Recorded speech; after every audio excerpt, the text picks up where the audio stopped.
वो एमपी के एक छोटे से शहर में एक क्लिनिक में कंपाउंडर था, स्वभाव से शर्मीला। एक कंपाउंडर कैसे बन गया एमपी का मोस्ट वांटेड, जिसका नाम की खनक अंडरवर्ल्ड के डॉन तक थी।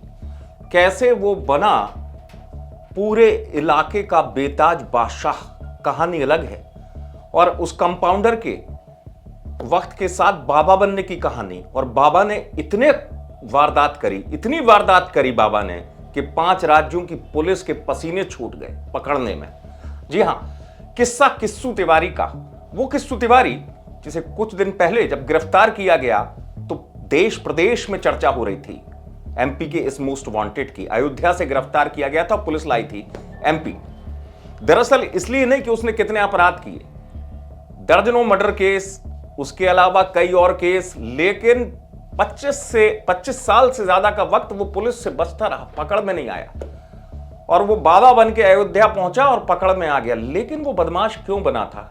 दरअसल कहानी में आपको जो सुनाना चाह रहा था या बता रहा हूं वो ये है कि एक कंपाउंडर कैसे बन जाता है आसपास के पूरे इलाके का सबसे खतरनाक बदमाश। तो उसकी कहानी जो इलाके के वरिष्ठ पत्रकार हैं जिन्होंने उस दौर को भी देखा, उनसे सुनिए कि कैसे वो कंपाउंडर से बना पूरे इलाके का किंग।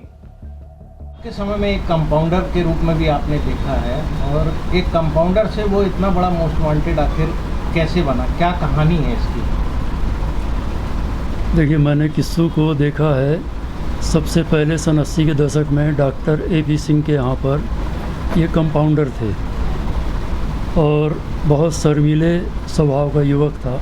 1983 में किस्सू का सबसे जो जहाँ से चर्चित हुआ, इस पर जो सबसे पहला गंभीर आरोप लगा है वो सन 1983 में लगा, जब जबलपुर के राजेश सराफ नामक युवक को ये इसके ऊपर आरोप है कि ये जबलपुर से इसने अपहरण किया। अपहरण करने के बाद उसको कटनी से 22 किलोमीटर दूर ले गया और झुके ही जहाँ पर चूने के भट्टे होते हैं वहाँ पर उसने उसे मारा।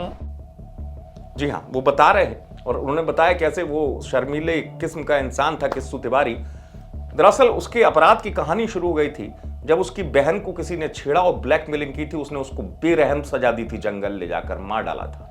उसके बाद जो अपराध का सिलसिला शुरू हुआ, ये 80 के दशक की बात बता रहा हूं मैं, और आते आते इतने सालों में उसके नाम की तूती बोलने लगी। वारदात करने का ऐसा तरीका कि अफसर जब पुराने केस को खंगालते थे वो देखते थे कि ये किस किस्म का अपराधी है। माना कि कोई अगर मान लीजिए कोई बदमाश इलाके का है और उसको चुनौती दे रहा, उसको खाना खिला ले जाना, फिर उसको मार देना, या जिसको सजा देता था उसको वो खुद ही अस्पताल पहुंचा देता था और डॉक्टर से कहता था इसको मरने मत देना, जिंदा रखना। आप जरा सोचिए किस किस्म का। तो दरअसल जैसा कि मतलब कभी ये नहीं आया किस्सू तिवारी के बारे में कि आम इंसान को कभी परेशान किया हो। जिससे रंजिश हुई उससे जरूर बदला लिया। जीजा के घर में जिसने बम फेंका उसके हाथ तक नहीं छोड़े। तो इस किस्म का अपराधी वो 25-30 साल में, आप सोचिए, ऐसा अपराधी जिसके लिए कोर्ट को कहना पड़ा एमपी पुलिस के एसपी से, जबलपुर एसपी से, कि गिरफ्तार करो 48 घंटे के अंदर, अल्टीमेटम है, नहीं तो याद रखना। फिर पुलिस हरकत में आई, लेकिन एमपी पुलिस नहीं पकड़ पाई थी। पुलिस को हरिद्वार से कनेक्शन मिला था अयोध्या का। अयोध्या में जब तक वो बाबा बन चुका था, उसके पूरे वेशभूषा, भक्ति भाव, पूरे एक बाबा जैसे। लेकिन बाबा इतनी वारदात को अंजाम दे चुका था कि 5 राज्यों की पुलिस पहले ही तलाश चुकी थी। चाहे वो हिमाचल पुलिस हो, चाहे वो दिल्ली पुलिस हो, चाहे एमपी पुलिस हो, कई राज्यों की पुलिस तलाश रही थी, लेकिन पकड़ में नहीं आ रहा था। लेकिन जब कोर्ट ने कहा तो पुलिस पकड़ने में कामयाब हो गई। कटनी से आप तक खबर पहुंचाइए अमरता अमकार ने। आप देखते रहे एमपी तक।